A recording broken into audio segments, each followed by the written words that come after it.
A very good morning, students. Today is your computer class. I am going to teach Computer Chapter 6, Microsoft PowerPoint. आज हम power point के बारे में पढ़ेंगे। सबसे पहले हमें यह जानना होगा कि पावर पॉइंट होता क्या है।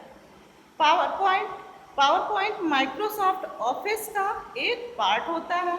अब पावर पॉइंट प्रेजेंटेशन की ज़रूरत हमें पड़ती क्यों है? किसी अपनी किसी भी बात को अपनी किसी भी बात को ऐसे सामने वाले को इस तरह से समझाया जाए कि वह उस चीज़ को बखूबी समझ सके, इसलिए हमें प्रेजेंटेशन की ज़रूरत पड़ती है और पावर पॉइंट के द्वारा ही हम उस प्रेजेंटेशन को बनाते हैं। जैसे यदि हम आपको बता दें कि पेड़ में ये स्टेम होता है, रूट्स होते हैं, लीफ होते हैं, मैंने बता दिया ओरल, शायद आपने कभी पेड़ को ना देखा होगा तो शायद आप उसे समझ नहीं पाएंगे। कंप्यूटर के बारे में मैं सारी चीज़ें बता दूं, लेकिन आप अगर कंप्यूटर को कभी नहीं देखे हैं तो आप नहीं जान पाएंगे कि कीबोर्ड कैसा होता है, मॉनिटर क्या होता है, इस चीज़ को। लेकिन अगर पहले मैं उसकी पिक्चर को दिखा दूं कि यह कंप्यूटर की पिक्चर है, उसके बाद मैं उसे बताना शुरू करूं तो शायद आप उसे अच्छी तरह समझ पाएंगे कि मॉनिटर ऐसा होता है और उसकी इमेज आप अपने उसमें बना पाएंगे। उसी तरह सिर्फ प्रेजेंटेशन की ज़रूरत होती है। अपनी बातों को कम समय में कम कम बोलकर अपनी बातों को अच्छी तरह सामने वाले को समझा देना। जैसे यदि आप कोई प्रोजेक्ट बनाते हैं तो उसके साथ सारी टेक्स्ट को आपने लिख दिया, उसके बाद पिक्चर लगाते हैं। पिक्चर लगाने का मतलब क्या होता है कि ये इस पिक्चर के विषय में यह बताया गया है। जैसे कोई टीचर पढ़ाता है तो हेडिंग, बोर्ड पे हेडिंग जो लिखता है उसका क्या मतलब है कि आज हमें यह लेसन पढ़ाया जाना है, तो उसने पहले ही इस चीज़ को रिप्रेजेंट कर दिया। या अगर कोई सेल्समैन मिस जानते हैं, कोई सामान बेचने वाला अगर आता है, सिर्फ वो आपको कुछ ना दिखाए, सिर्फ ये कहे कि ये सामान बहुत अच्छा है, ये ऐसा काम करता है, वैसा काम करता है, सारी चीज़ें बता दे, लेकिन अगर वो चीज़ आप सामने देखेंगे तो आपको ज़्यादा समझ में आएगा कि हाँ ये काम करता है।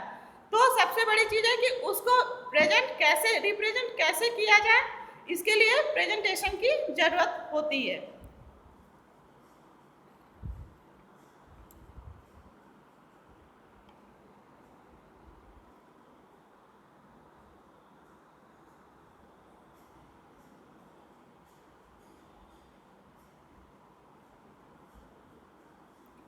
अब हम प्रेजेंटेशन माइक्रोसॉफ्ट ऑफिस के विषय में देखेंगे। तो अ presentation is a method. Presentation क्या है? एक तरीका है of displaying information with the help of picture, map, chart, audio, videos and text. जैसा कि हमने बताया है अभी कि प्रेजेंटेशन क्या होता है, एक तरीका होता है डिस्प्लेइंग इंफॉर्मेशन, अपनी इंफॉर्मेशन को सामने वाले को बताने का। अब वो किसके थ्रू होता है? पिक्चर के थ्रू हो सकता है, कोई मैप के थ्रू। अगर ज्योग्राफी पढ़ा रहे हैं, सारी चीज़ें बता दें कि मैप में ये यहाँ होता है, ये स्टेट यहाँ होता है, लेकिन अगर मैप में शो करके दिखाया जाए तो आप ज़्यादा अच्छी तरह समझेंगे। चार्ट के थ्रू, ऑडियोज, अपनी बातों, ऐसा नहीं है कि खाली पिक्चर दिखा दें या बोले नहीं तो आप इस चीज़ को समझ जाएंगे। तो पिक्चर के साथ ऑडियो की भी ज़रूरत होती है, वीडियो की भी ज़रूरत होती है और कुछ टेक्स्ट की भी ज़रूरत होती है। तो क्लियर है कि a presentation is a method of displaying information with the help of picture, maps, charts, audios, videos and text. Next, a presentation helps the student to easily understand the lesson. A presentation एक काम और करता है,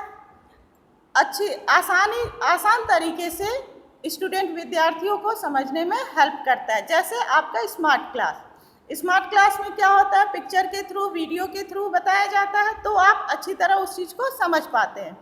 to make such presentation you need a piece of presentation software in your computer. लेकिन presentation बनाने के लिए सबसे मस्ट जरूरी क्या हो जाता है कि आपके कंप्यूटर में प्रेजेंटेशन का सॉफ्टवेयर हो। One such presentation software is Microsoft PowerPoint 2010 और उनमें से ही एक प्रेजेंटेशन सॉफ्टवेयर है जिसका नाम क्या है, Microsoft PowerPoint 2010. Starting Microsoft PowerPoint 2010. और Microsoft PowerPoint किसका पार्ट है, तो Microsoft PowerPoint is the part of the Microsoft Office.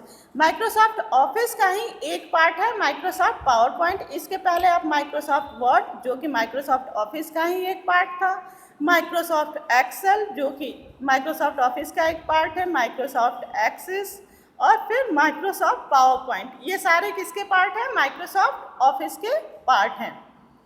You use it to create a presentation on a computer. और इसका यूज क्या करते हैं, कंप्यूटर पे किसी भी प्रेजेंटेशन को तैयार करने के लिए हम माइक्रोसॉफ्ट पावरपॉइंट का यूज करते हैं. जैसे एक स्टूडेंट अपनी प्रोजेक्ट को इंटरेस्टिंग बनाने के लिए प्रेजेंटेशन का यूज करता है, एक सेल्समैन अपने प्रोडक्ट को बताने के लिए प्रेजेंटेशन का यूज करता है. प्रोडक्ट मतलब जिस सामान को उसे सेल करना है उसके विषय में प्रेजेंटेशन बनाता है. एक टीचर पढ़ाने के लिए प्रेजेंटेशन का यूज करता है. ऑफिस में अपनी प्रोजेक्ट को बताने के लिए प्रेजेंटेशन का यूज किया जाता है. Okay, thank you, have a nice day. अगले वीडियो में हम पावरपॉइंट प्रेजेंटेशन पे काम कैसे करते हैं, इसको कैसे ओपन करना है, इसके विषय में हम जानेंगे. आज हम पावरपॉइंट के इंट्रोडक्शन को समझ चुके हैं.